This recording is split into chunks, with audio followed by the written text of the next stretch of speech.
Prasthaya Bhutale Srimate Bhakti Vedanta Swami Niti Namine Namaste Saraswate Deve Gauravani Pacharine Nirvishesha Shunyavadi Paschyat Deshatarine Jai Shri Krishna Chaitanya Prabhu Nityananda Shri Advaita Gadadhar Shivasadi Gaur Bhaktivinda Hare Krishna Krishna Krishna Hare Hare Hare Rama Rama Rama Hare Hare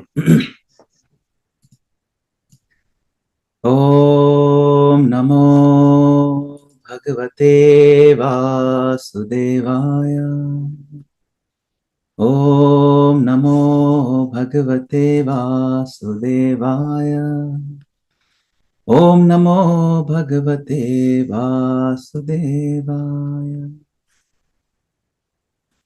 This morning we're reading from the 11th canto, chapter 2, verse number 12. The cleansing power of Bhagavata Dharma.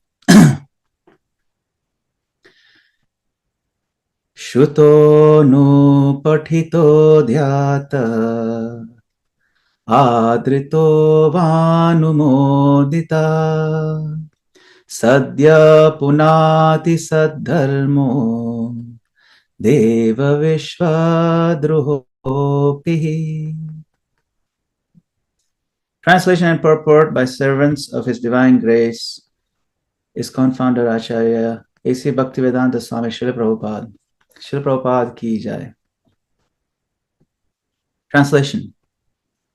Pure devotional service rendered to the Supreme Lord is spiritually so potent that simply by hearing about such transcendental service, by chanting its glories in response, by meditating on it, by respectfully and faithfully accepting it, or by praising the devotional service of others. Even persons who hate the demigod and all other living beings can be immediately purified. Purport. Srila Bhaktisiddhanta Saraswati Thakur has commented that the word Saddharma refers to Bhagavata Dharma. This is also confirmed by Sridhara Swami. Bhagavad Dharma is spiritually so powerful that even those who by worldly standards are implicated in various ways in sinful behavior can easily be purified by adopting any of the processes mentioned in this verse. In the practice of ordinary piety, one worships God with the expectation of receiving something in return for one's service. Similarly, the impersonalist aspires for his own liberation, wishfully thinking that he will become equal to God. In Bhagavad Dharma, however, there is no such impurity. Bhagavad Dharma is devotional service to the Lord, in which the only objective is the satisfaction of the Lord. If one rejects this process and instead wants to hear about, teach, or meditate upon another process, the chance for immediate purification is lost. Neither ordinary materialistic yoga processes meant for achieving mystic powers, nor impersonal processes based on speculation have the power to purify immediately those who have fallen into sinful behavior. Saddharma or Bhagavata Dharma, pure devotional service to the Supreme Personality of Godhead, is unique in that even the most fallen souls can immediately rise to the highest perfectional stage by surrendering at the lotus feet of Krishna or his pure devotee. This was vividly demonstrated in the preaching work of Chaitanya Mahaprabhu, especially in the case of the sinful brothers Jagai and Madai. Om Ajnanatimirandasya Jnananjana Shalakaya Chakshurun Militam Yena Tasmai Shri Gurave Namaha. I was born in the darkest of ignorance, but my spiritual master very kindly opened my darkened eyes with the torchlight of transcendental knowledge. I offer my obeisances to my spiritual master. Hare Krishna.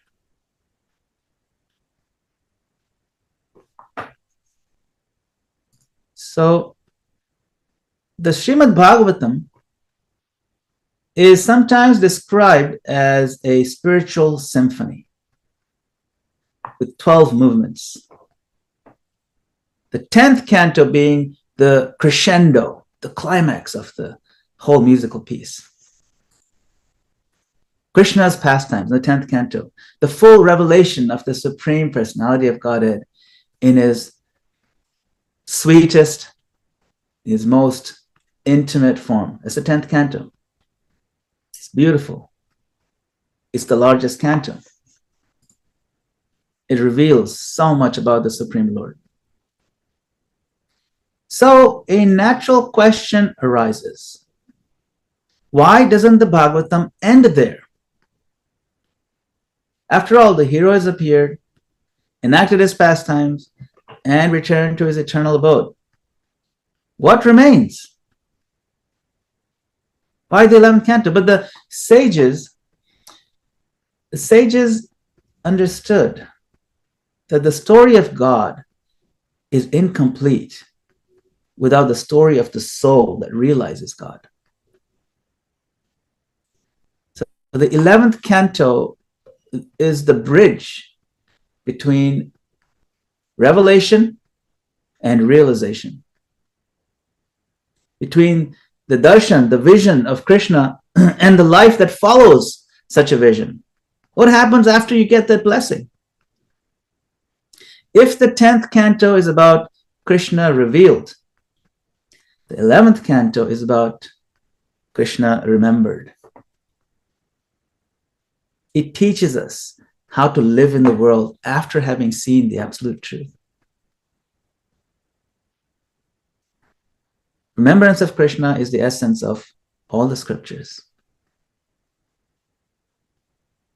Smartavya satatam Vishnu, vismartavya na jatachit. Sarve vidhi nishedhasyur, etayor eva kinkara. All the injunctions in all the scriptures, the do's and the don'ts, they're all servants of the two key injunctions, which is always remember Krishna, and the other one is never forget him.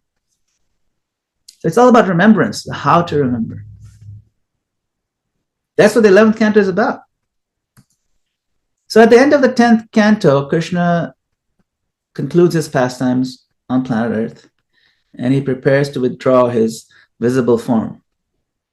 But before departing, he leaves behind two very important things: his devotees and his teachings. Those teachings come in the form of the Uddhava Gita, Krishna's final message to his very dear devotee, Uddhava, and through the dialogues of the 9 Yogendras with King Nimi.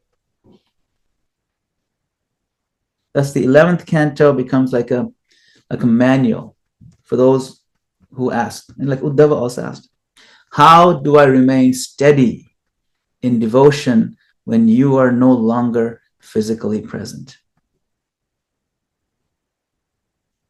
We like to do devotional service. That's what devotees like. We like to go to the temple. We feel exhilarated.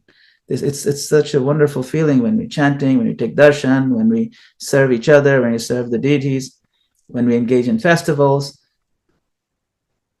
But how do we remain steady? Steadiness is actually so much more difficult. But that's what this is about. It's about steadiness. So we can divide the 11th canto into 3 parts. So the first 3 chapters is the dialogue between King Nimi and the 9 Yogendras, the sons of Rishabhdev. And they appear mysteriously before King Nimi. They answer his profound questions.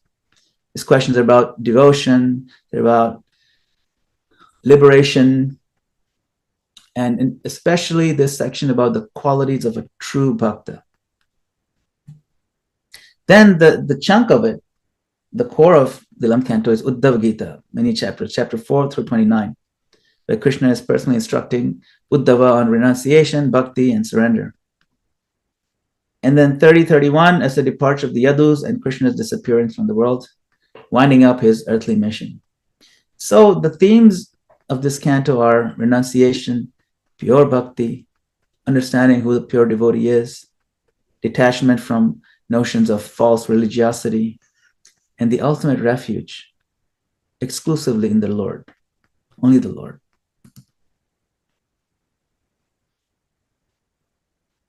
So King Nimi is a descendant of Ikshvaku. Ikshvaku is the forefather of Lord Ram. Comes in the Sun dynasty, solar dynasty, and was a very saintly ruler. He's one of the Raj Rishis, very deeply interested in spiritual realization. So in this canto, he represents the ideal spiritual seeker. You'll notice this theme. It's very prominent all across the Bhagavatam. You have a seeker who's asking questions, and then you have the authority in spirituality who's answering them. You have Sutta Goswami speaking to the sages, and then you have Shukadeva Goswami speaking to Parikshit Maharaj, and so on. So all these, there's lots of, it's basically conversation and conversation. So in this particular canto, King Nimi plays a role in the opening parts.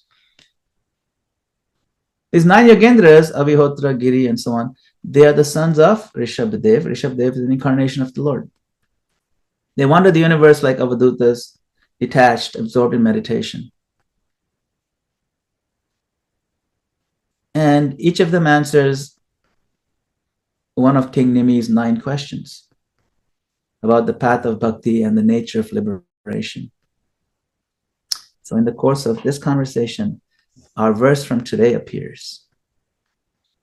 Shuto nu patito dhyata adrito vanamodita sadhya punati saddharmo deva vishvatrahopi. So this verse is remarkable because it reveals that bhakti purifies instantly. Sadhya punati. And there are 5 ways to touch its power. Shruta. Shruta means by hearing. Hearing about devotional service. Remember, the focus here is the process of devotional service, not really about Krishna directly. So hearing about the process in itself is purifying. Then anupatita. Anu means to follow. Patita means to read. So to recite means, after hearing, and you follow upon it by reading it, by sharing with others, reciting it to others. That's immediately purifying. Then dhyata. Meditating on it, ruminating, let it marinate in your mind. Think about it, analyze it, meditate. That's what it is, dhyata, meditate. It means focus, dhyan. This is very important. It's like chewing the food. You don't just swallow it, you have to chew it, and you can really process it and absorb it better when you think about it deeply. Then the 4th one listed in this verse is adrita, accepting it respectfully, accepting it with faith. Adar means to respect. Respect is very important. Sometimes when we learn that, okay, in Krishna consciousness, we avoid certain things, we do certain things. In the beginning, we may feel, oh, this is so difficult, or this is impossible, or even no human can possibly do this. There's just no way. I'm sorry to say. It can't be done. Not only can it not be done, the fact that you're even asking people to do it in itself is despicable. You shouldn't be telling people that you should stop gambling or stop eating meat. You should not be. In fact, the principle itself is wrong. This is called disrespect. See, just because we have difficulty keep living up to the standard doesn't mean the principle is to be rejected or resented. So when we are not resentful of the principle and we're respectful of the principle, then we can get immediate purification. This is important. You can say, I'm not able to reach the standard, but I appreciate very much those who do. I respect them so much. In fact, I look up to them. I want to learn from them how they manage it or how they came out of some bad habits. Please teach me. It's wonderful. It's called adara, adrita, respectfully accepting it. So even if you just remove all traces of resentment toward the process, that in itself is immediately purifying. And then the last one mentions anumodita. Anumodita means praising or approving or appreciating the devotional service of others. This is very powerful because it strengthens our own faith in the process. And this too is immediately purifying.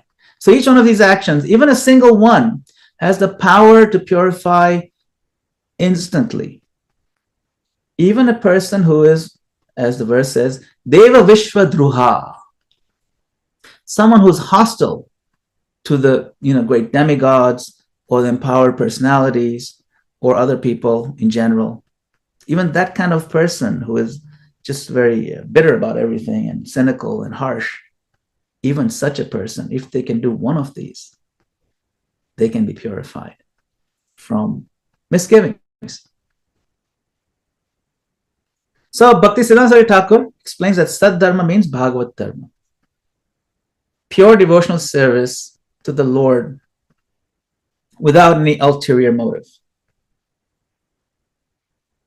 Now, this process is categorically different from what's known as ordinary religiosity or ordinary philosophy.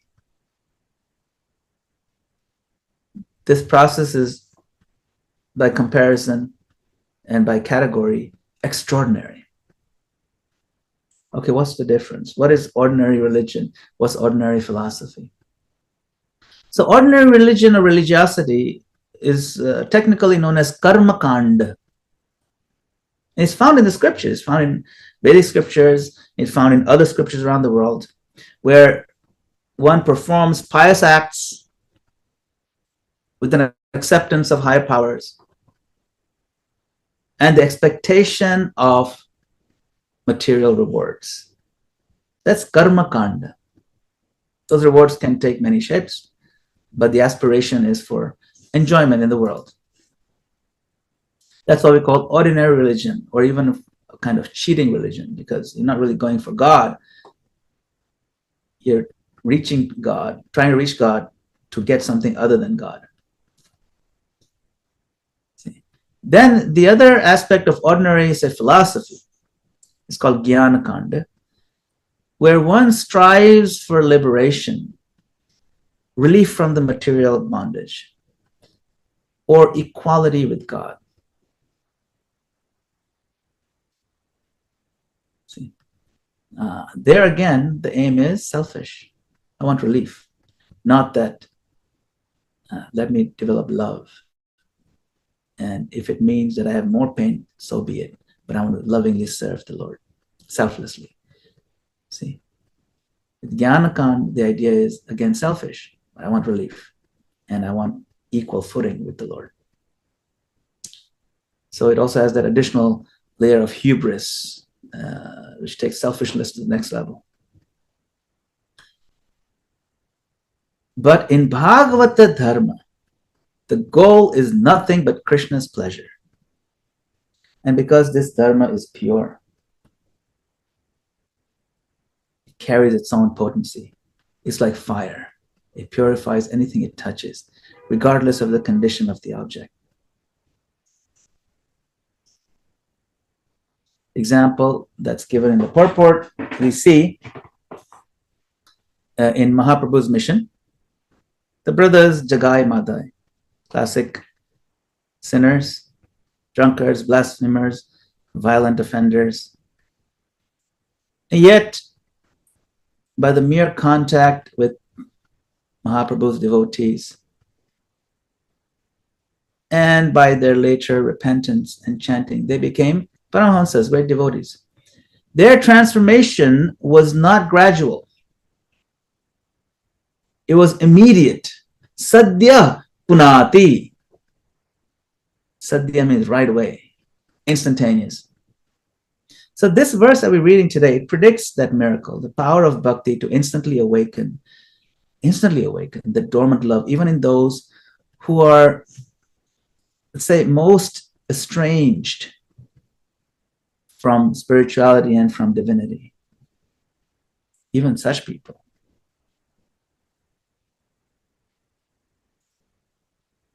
So let's reflect on these 5 in practical life. Shruta, Anupatita. Shruta, hearing. We can ask ourselves now this. Do we hear attentively? not just to gather information, but to receive transformation. We can, when we hear something, we can always approach it from different ways. What do we want to get out of that hearing process? Do we want to hear it passively, where we feel that, just by vibes, something good will happen? And usually, always when you hear something spiritual, some good will happen, whether you understand it or not.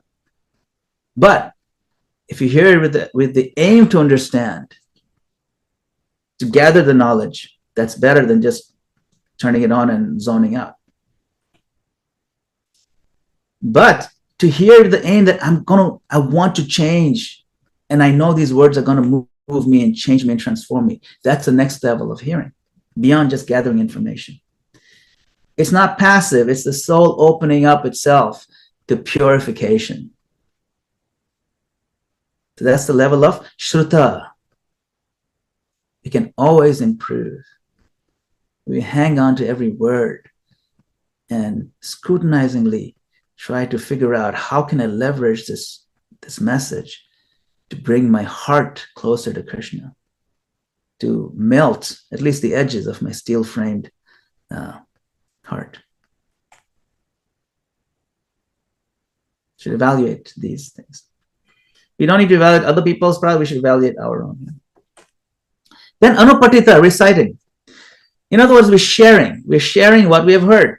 When we share what we learned in Krishna consciousness, Jare Dekho Tare Kaho Krishna Upadesh, whoever you see, tell them Krishna's message. When we share, we double the purification, because now we're repeating it to purify ourselves.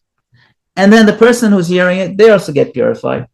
So when we share, you get double the benefit. And we know when we teach something, we learn it more deeply. So when we teach, when we're speaking Krishna Katha with sincerity, it turns the ear into a conduit, a canal, where the mercy can flow. The sharing part is very important. Anupatita. Then dhyata. Dhyata means meditating. So after hearing, if we pause and let the verse dwell in our consciousness, it makes a big difference. Like after the class is over, take a minute, just 1 minute or two, to recollect, and pause. What was one or two or three striking points? Even if you've heard them a million times before, they will still have a transformative effect on us. So we can do this dhyan. So dhyata, we meditate on it, we pause, we allow, when we do that, we allow bhakti to shape our thought patterns. And that's the success of a good hearing session. As my thought pattern changed, because we think in patterns, we fall into a kind of groove, different kinds of grooves when we think about different things. But now we start seeing the world through Shastra Chakshush. So when we meditate on the message, the idea is to recut some of those grooves, realign our thought patterns, realign what we allow ourselves to get emotional about. We adjust our emotional patterns too. And this is why devotees, when they're progressive, they become more tolerant, more caring, more loving, more forgiving. All these things happen. These are transformative patterns, the transformations. That's a result of dhyata. If we don't take the time to think it through, think about it, then the transformative effect is not fully there. Then we talked about adrita. These are all words directly from the verse.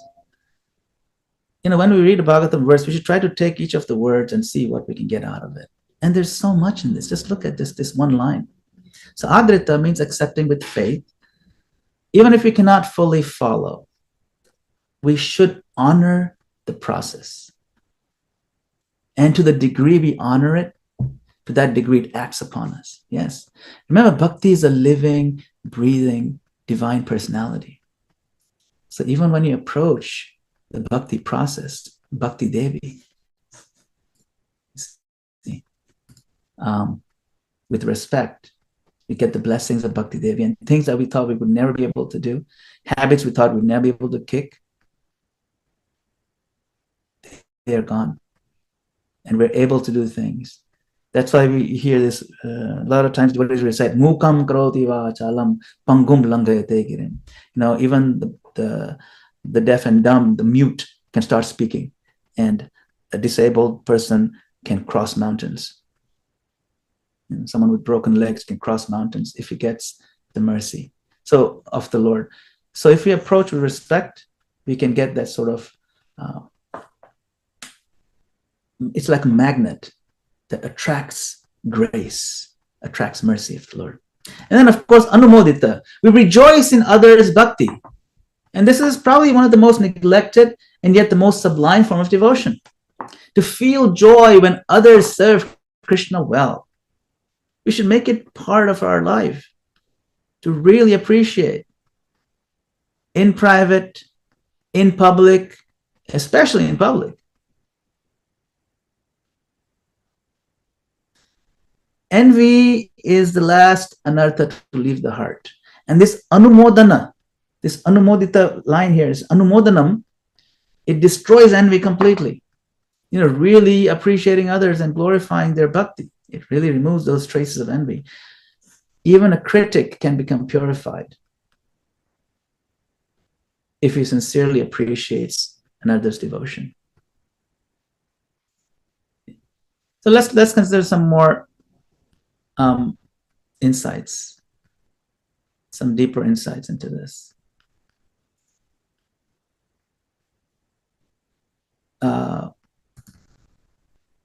First, bhakti's potency lies in the object itself. Bhakti burns independently. Bhakti itself is very powerful. It doesn't matter who the performer is. The Jagai Madai or some very advanced Brahmana, bhakti will burn all the sins. Burns independently. Doesn't wait for our purity. It produces our purity. That's why Srila Prabhupada could transform entire generations with a few words, these potent, pure words, or just a glance, or simply a piece of prasadam from his hands. Second, this verse, it challenges our pride. Say we are proud about our austerity or something like that. And sometimes we measure our spiritual progress by external standards or efforts. But the Lord is declaring that even one who hears with faith or praises another's devotion can surpass that austere yogi who meditates for lifetimes. So we should not be proud about external achievements, even in the devotional process. Just need to have respect and approach with humility. And third, this anumodita, glorifying others, it's a sign of humility. An advanced devotee no longer competes in devotion. He celebrates it wherever he finds it. That joy of celebration for another devotee's progress purifies faster than austerity or study. But can we do it genuinely? Sometimes we feel, oh my God, why is she getting so much ahead of me? Like she's so much younger than me, and yet she's like miles ahead. It makes me very uncomfortable. That blocks our progress. So if we glorify others' growth and support it, then it makes us more humble, and it accelerates our progress. And fourth is that bhakti, it's inclusive, and so its inclusivity has to shape our preaching. In other words, even those who hate the demigods and other men and mean people, they can be purified by hearing bhakti. Then who are we to exclude anyone? Of course, we're careful how we approach different people who are cynical and nasty. That's a different thing. But we don't close our doors of the temple to certain kinds of people, certain groups of people. No, we include them. It's open to every soul, no matter how broken or confused they are. Of course, we have to engage them differently depending on their level of conditioning. So, then the phrase Sadhya Punati purifies immediately. That's revolutionary. It's telling us something different than what we're used to. The transformation is not a distant or theoretical thing. It can happen at this very moment. through hearing, chanting, or appreciating devotion. One touch of bhakti can reverse the momentum of countless lifetimes of turning away from Krishna. As Prabhupada said, he insisted, simply here. You can see how he's, in fact, there's that very famous video. Prabhupada said, 1 moment, 1 minute, that's all it takes, just 1 minute. It doesn't take very long. That's what he's talking about. He's talking about this sadhya punati, immediate. But we have to be ready to receive it. So whether on the street or in the temple or online, if someone even once sincerely hears the glories of the Lord with faith, with respect, then the spiritual journey has begun. So later in the same section of the Bhagavatam, there's 9 Yogendras, they'll describe the qualities of pure devotee, how they see the Lord everywhere, they remain ever humble, and they serve without expectation. So the verse we read today is a seed of that progression as we learn more and more. So keep an eye out on all these wonderful things that are going to come up as we explore these next few verses and next couple of chapters. It's quite powerful. And see if you can remember how the qualities described of this top-class devotee are seen in Prabhupada's Leelas. Every single quality you can find some anecdote of Prabhupada that just so clearly highlights how he is a top-class devotee. So this is the trajectory of the 11th canto. From Shruto Nupatita, the hearing, the soul evolves to Sarva Bhuteshu Yapashyet, seeing the Lord in everyone. That's described towards the end of this chapter. So it's a trajectory from contact with devotion to constant vision of the divine. Continuously. So as a closing meditation,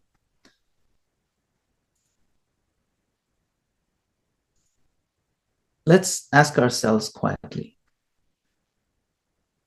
am I hearing to criticize or hearing to be purified? Do I feel envy or joy when I see another devotee shine? Do I trust the potency of bhakti as much as this verse promises? Do I really believe it? If we can answer these honestly, this verse can transform us today. The Prabhupada said, simply by hearing the Bhagavatam, you become liberated. You don't have to become a great scholar or yogi. Just hear with faith. That hearing, that praise, that faith, this is Bhagavata Dharma. It purifies not tomorrow, not later, but now. Thank you very much for your kind attention and for your valuable time. My obeisances to all of you. We have a few minutes for comments or questions if you'd like. Hare Krishna.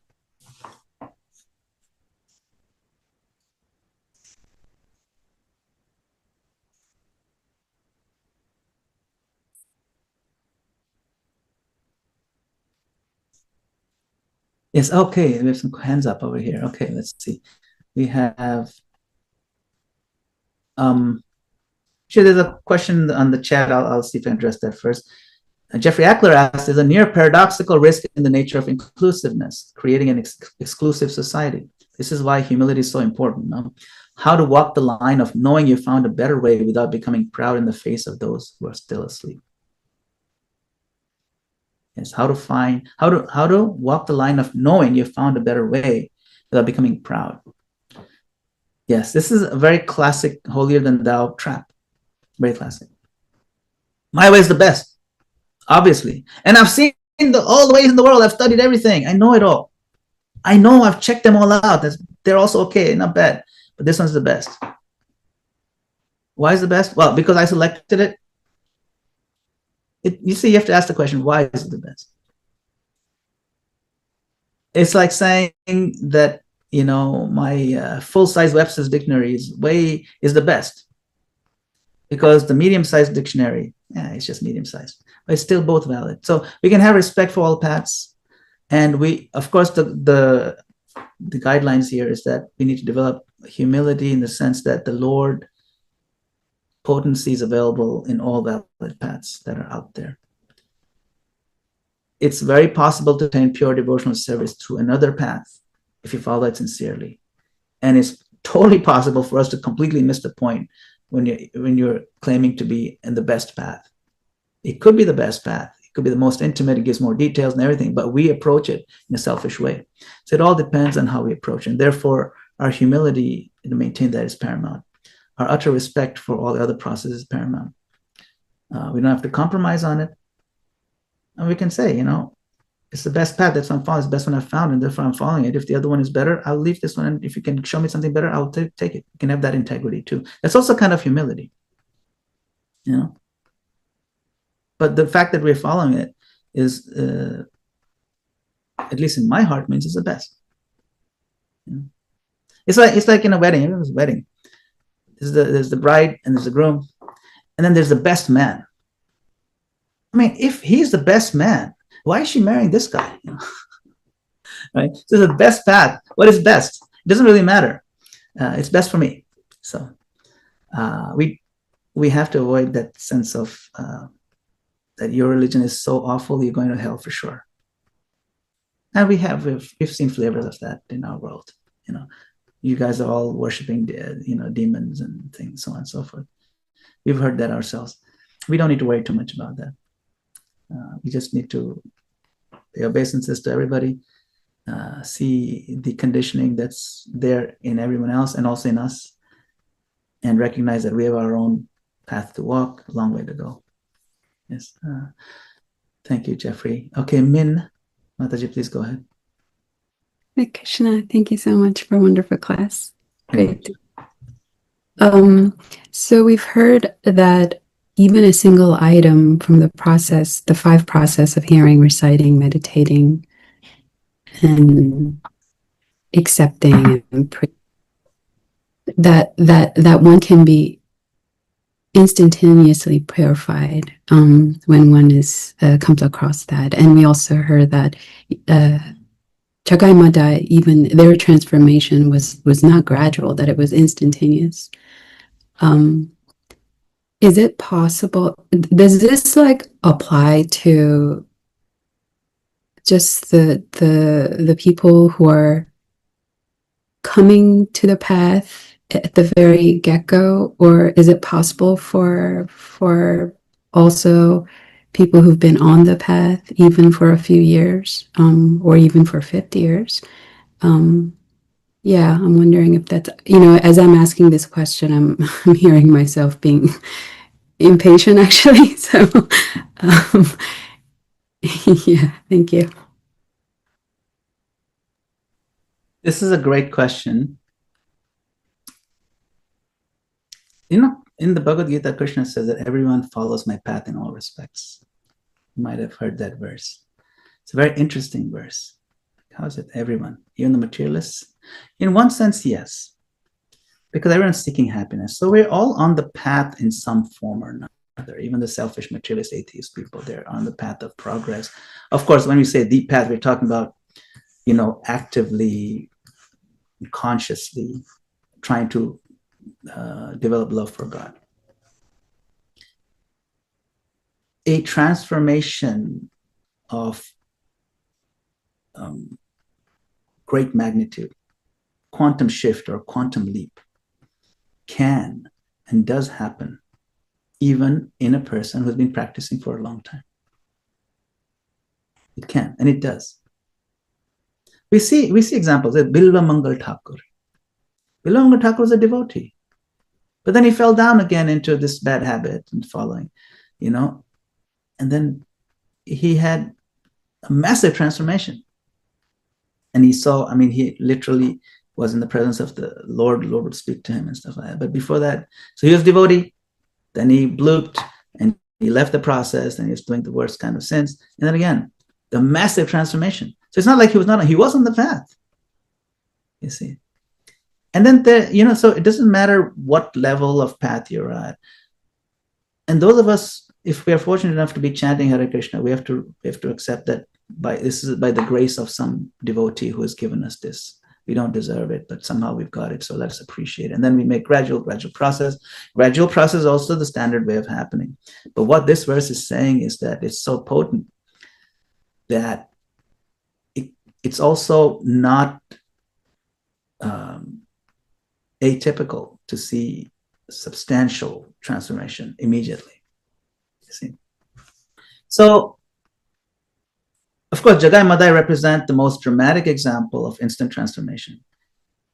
But it can apply to anyone at any stage of spiritual journey, beginner, intermediate, or even advanced. Though that expression of the purification can differ according to where you're standing. You know, bhakti, by its very constitution, is shuddha, sarupa shuddha. It's pure. So its purifying effect is not time dependent, but it's contact dependent. When the jiva touches bhakti with sincerity, whether for the first time or the 1,000th time, the soul becomes realigned with its original nature. Think of sunlight. When sunlight falls on the dirty street, or it falls on the temple spire, the radiance is the same. If you open the window, the light comes in, whether the room has been dark for years or it's just been dark for a night. See, so even a long-time practitioner can be, quote unquote, instantly purified because bhakti renews itself at every moment. That's why we have this Cheto Darpana Marjan. We have to clean the window every day, clean the mirror every day. Every day we have to clean it. See? The difference, what's the difference then? The difference lies in what gets purified. For newcomers, the purification is often gross, removal of obvious sins, addictions, materialistic thinking, right? Meat eating, all those things. For newcomers, that's their big thing, big purification. For those who have been on the path longer, the purification can be subtle, usually it's subtle. Like the burning away of pride. Others may not see it, but it can happen instantaneously by some blessing the Lord gave you. It could be very painful, but it happens. See? It could be burning away of complacency, like we're just in a rut and all of a sudden we have so much joy because the Lord blessed you. Somehow you came out of it. It can burning away of envy, something that's been creeping in your heart for 10 years and it's pulled out, like extracting a rotten tooth or something. Wow. It can be instantaneous. It can be pulling away the illusion of advancement. That can happen too. That's also mercy of the Lord. So in both cases, whether it's the gross or the other one, the process is the same, but the depth differs. The new devotee's transformation looks more dramatic like Jagai Madai. The mature devotee's instant, almost cataclysmic transformation can be silent and inward, a deep softening of the heart, a return to genuine humility, completely giving up this false pretension, and a fresh taste, fresh awakening of the taste. See? So, but it does happen for practitioners as well. See? Now, instant doesn't mean that all impurities vanish forever in one moment. It just means the connection to purities is established right away. The spark of bhakti lights instantaneously, but how brightly it burns depends on how we fan it. See? So, yes, one moment of genuine hearing or glorification can reset our trajectory, even if years of routine have created a dullness in the heart. Is that okay, Min? Yes, thank you so much. That was so Great helpful. question. Great question. I think it's almost time for our curtains to open. Let's see if the great Adi Purush Prabhu or Adi Purush Prabhu, do we have oh yes. Oh, Janita Prabhu. Please, are we opening the curtain right now, or is it still some time? Still, maybe a little bit of time, but not much. Maybe 1 minute, 2 minutes at the most. Okay. I see. Let's see. Stephanie asked something. Scriptures doesn't it say in the age of Kali, Bhakti Yoga is the way? It's too hard to do any other way in this age. Yes, Stephanie, you're very right. 100%. The process of devotional service. Well, actually, Bhakti Yoga has been the only way in all the ages, all the yugas. Bhakti Yoga is devotional service of Supreme Lord. In Kali, the most potent bhakti process is chanting. You see, in the previous yugas, even the meditation is also bhakti, because meditating on the Lord. Worshipping the deity is also bhakti, of course. Doing fire sacrifice is also bhakti, because please the Lord Narayan is Yagyapati. So it's not that those are not bhakti. But in this yuga, those processes have lost a lot of their potency because there's a lot of dependence on other factors. See, for yajnas, you need very pure ingredients. For meditation, you need pure mind and long lifespan, so on. For deity worship, you need, again, pure ingredients, pure heart, and so many things, which is very rare. But in Kali Yuga, you don't need any of those. You just start. It's like a big hammer there. Yeah. So, looks like curtains are opening. Hare Krishna. Hare Krishna. Thank you, Madana-gopāla Prabhu, for the wonderful class as always. Are you available for a few minutes for the afterglow? Yes, sure, of course. Thank you, dear devotees. This is overtime. Please be brief. If anyone has a question, this is the time. Or if you'd like to share a reflection, please go ahead.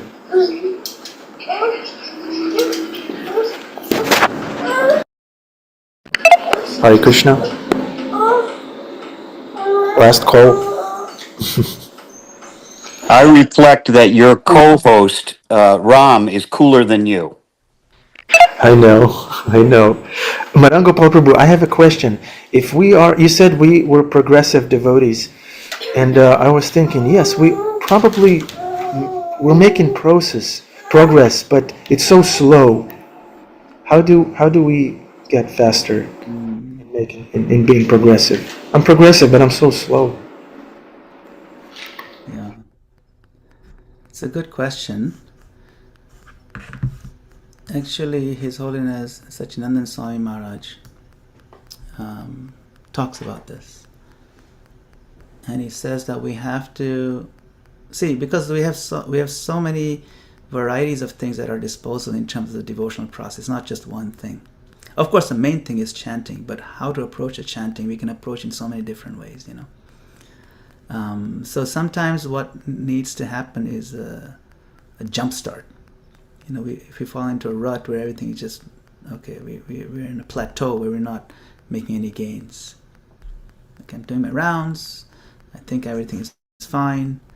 I'm taking care of my health. It's okay. It's not great, but it's not bad. And maintaining the family. But if we're not constantly relishing the remembrance of the Lord in our heart and being moved to tears every few minutes, we're not there, right? We know that. We know that's the goal, to be so much in love with Krishna. So that vision, at least we know. But to move toward that, and like I said, to be progressive means that did I make even a small increment in my devotional service from yesterday? And this increment doesn't have to be measured in terms of external things that we did. See, it can be, because an internal transformation. But sometimes external things can give a jump start. Like, for example, I'll block out one weekend where I'll do 64 rounds and work, make it work. Like sometimes we go on vacation, we make it work. Okay, I'm not going to be at work, I'm not going to be at home, and we go on vacation for, for maybe 3-4 days. We can do that, but stay at home and make it work so that we don't have anything else to do other than the chanting. You just do it once a year even, but plan it, like we plan our vacations. This is showing Krishna that I'm interested in really doing a massive jump start to my spiritual consciousness. And then leading up to it, you can do so many things to prepare, to make sure you get the most out of that 64-round session. So some things that we can do to go out of our way, step out of our comfort zone, to really beg to Krishna for his mercy, to take us to the next level. Because we can't do it on our own strength. Now we say, okay, but you're planning, you're doing something, that's your own strength, isn't it? It's not really our strength. The thing that's pulling us up is Krishna's mercy. All we're doing is begging. But begging also takes some time and focus. You have to put your hands like this. But I'm too busy because my hands are doing other things. No. Take some time off, put your hands like this and really cry. But to get to that stage, you really need to put in the time and effort and some sustained, initiatives. So that's why, some of these japa retreats, I'll tell you, myself, I had a massive transformation when I attended Sachinanda Maharaj's japa retreat. in 2008. Prior to that retreat, japa was something that came in the way of my day. After that, my day was something that came in the way of my japa. It's completely different. And it has been, and I still feel the difference. I still feel it, and it's been quite a few years. Because there's a potency of, Guru Maharaj, one, and second, the other devotees around, and third, the potency of the holy name. And also the fact that we spent 8 days doing nothing but focusing on chanting. No other goal was there. We didn't even have cell signal in that retreat center. It just wasn't there. Day and night was focused on how can I get better in japa and be closer to Krishna. 8 days, out of which like 2 or 3 days we did 64 rounds. I didn't speak any other word. It's very powerful.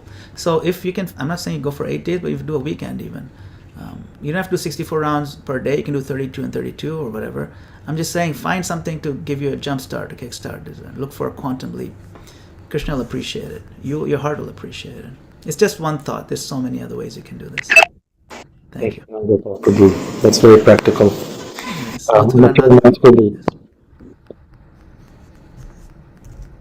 Whoops. Hare Krishna, Hare Krishna. Hare Krishna, Madana-gopāla, Haripo. Hare I'm struggling with something in my japa this morning. I thought to bring up with you. I attended the last sadhusanga, and which was here in Florida, in Orlando, and there was so many amazing personalities and gurus, and it's interesting. It's just coming up for me. It's like when getting up for Mangalarti and then japa. There's so many people who was there doing kirtan on the stage, and also there were like some separate things where they were doing some classes. But there was literally like only one of the gurus out of so many that were getting up for Mangalarti and japa, and the rest weren't showing up. And also pretty much all the kirtaniyas who were chanting, not all, but most of them were not showing up for Mangalarti, japa. And my mind is going like, what is this? Is this, I'm just being vulnerable. Like, I don't think it's necessarily right, but is this just performances? People are, they're not actually digging deep into the process of sadhana, and then so many of the gurus, most of them are not there. So my mind is disturbed thinking of this. So many months after, even. Maybe you can help me with this.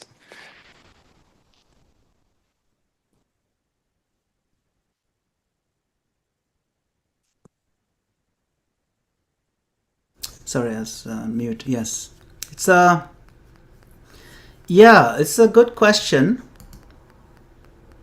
It's a heartfelt observation, and I appreciate you being vulnerable. That you're not being judgmental necessarily. And you're not alone in feeling that way.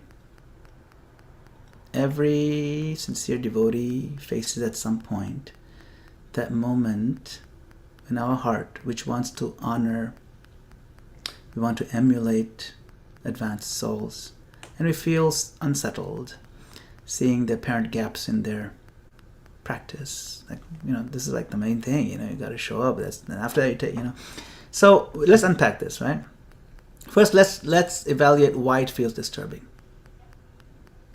When we're trying to cultivate enthusiasm and discipline, waking up early, going for Mangalarti, chanting attentively, we look to the senior devotees and gurus as living examples.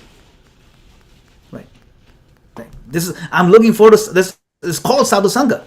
I want to see how they sit for japa. I want to see, their folk. I want to watch their faces.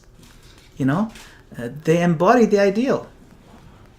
So when we see they don't appear for Mangalarti or seem less externally regimented, then our mind will naturally protest. It's natural, right? If they can be so advanced without coming, then why am I struggling? Or are they neglecting something important that Prabhupada emphasized so strongly? So that mental disturbance doesn't come from envy, but it comes from reverence colliding with confusion. It's the heart saying, I deeply respect them. There's no question. I respect them, but I don't understand. I can't process it. Right? Is that fair? Yes. Right? Yes. So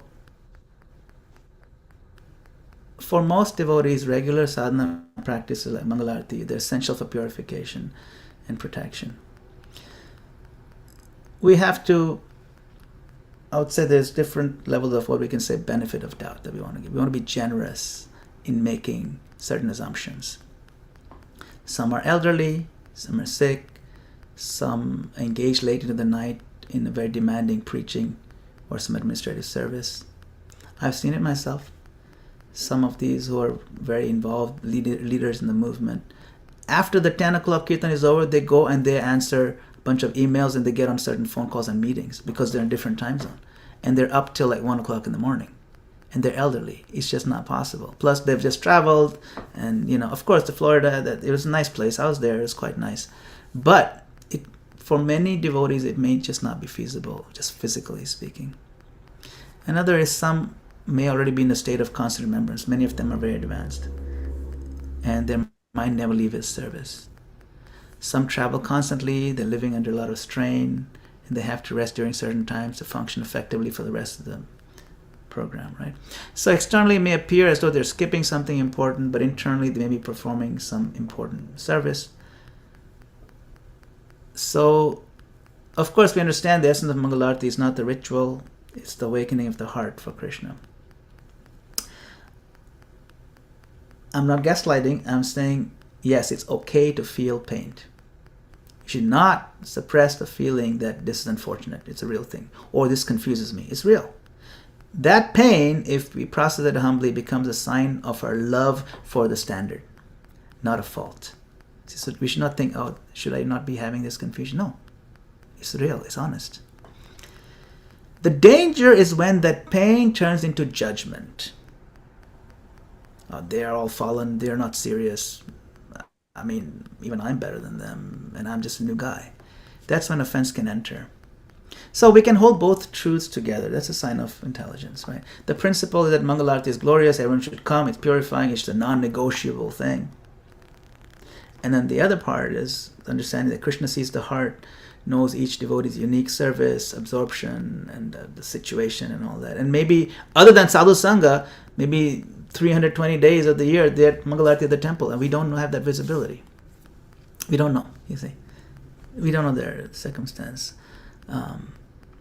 So there are two kinds of examples, right? In ISKCON, we learn from both kinds of examples.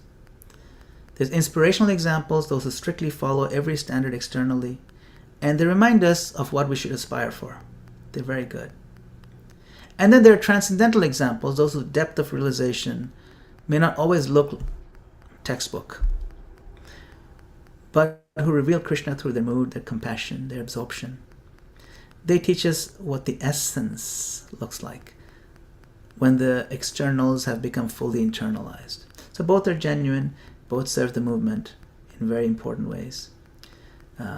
It's a mistake, it would be a mistake to measure one with the scale of the other. So we have to also keep that in mind. See? And Bhaktivinoda Thakur also tells us if we see a fault in a Vaishnava, we should think that Krishna has shown us to test our own humility. If we observe something, this is a test of my humility. You see, do I use it to justify my laxity now? Do I use it to justify a sense of cynicism? Or do we use it to deepen our humility and gratitude for the standards that keep us safe? So in this way, even a disturbance can be purification if offered to the Lord. Remember, offer everything to the Lord, including this disturbance. Mm. See? So what can we do practically in this situation? Keep your own vow strong. Don't let others' behavior dilute your own enthusiasm for Mangalarti. Remember, it's your appointment with Krishna. Then, if you're confused, pray for understanding. Krishna, please help me see through this, through the proper devotional lens, not through cynicism or criticism. 3, remember we talked about anumodita? Appreciate other things that they're doing. Appreciate the good. Appreciate silently.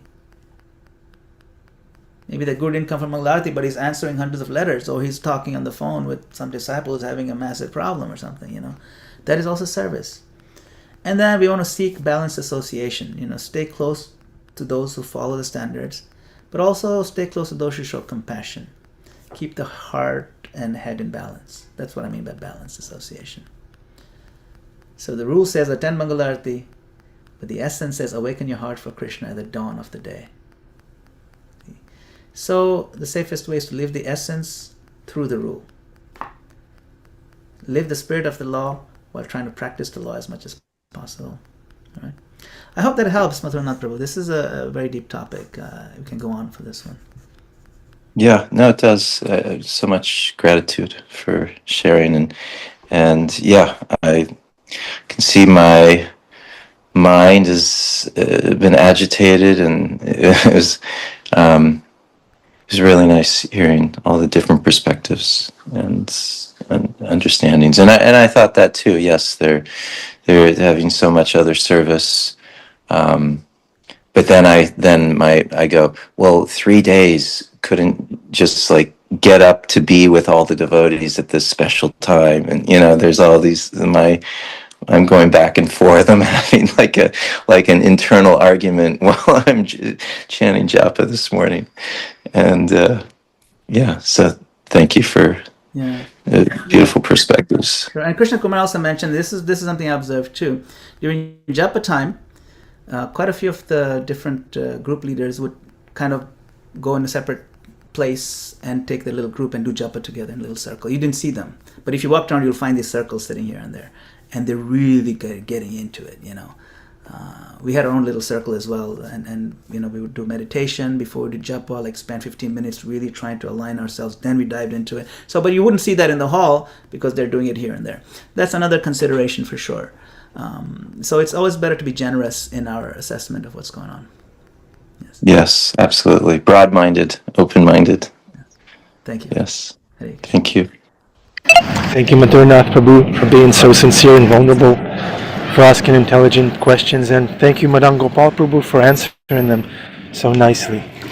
This is what devotees like Madana-gopāla Prabhu, this is their service, to answer questions like that. Thank you. Does anyone feel satisfied glorifying Krishna? If not, please unmute yourself, glorify Krishna briefly, and we'll wrap it up. Annabelle, wow, who's that? Is that Giriraj? It's Govardhan. So beautiful. Beautiful smile. Shri Giriraj is pleased by our discussion, I guess. Thank you, Annabelle, for channeling Shri Giriraj's mercy. Okay.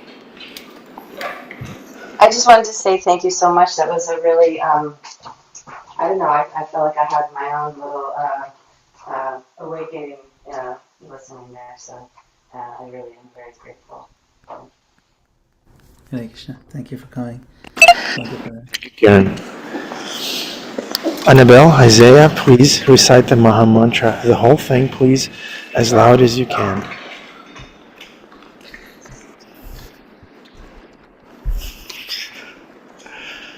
Okay, there they are. Teamwork is the dream work. Yeah, look at them. Go for it. Oh, you're unmuted. Hare Krishna, Krishna Krishna, Hare Hare, Hare Ram, Ram Ram, Hare Hare. Great. I wish we could go on and on and on chanting. Thank you very much. Thank you, Annabelle, Isaiah, Karen. I feel transformed by that mantra chanting. Thank you. Hare Krishna. Yeah. Thank you. Madana-gopāla Prabhu ki jai, Srila Prabhupada ki jai, Srimad Bhagavatam ki jai.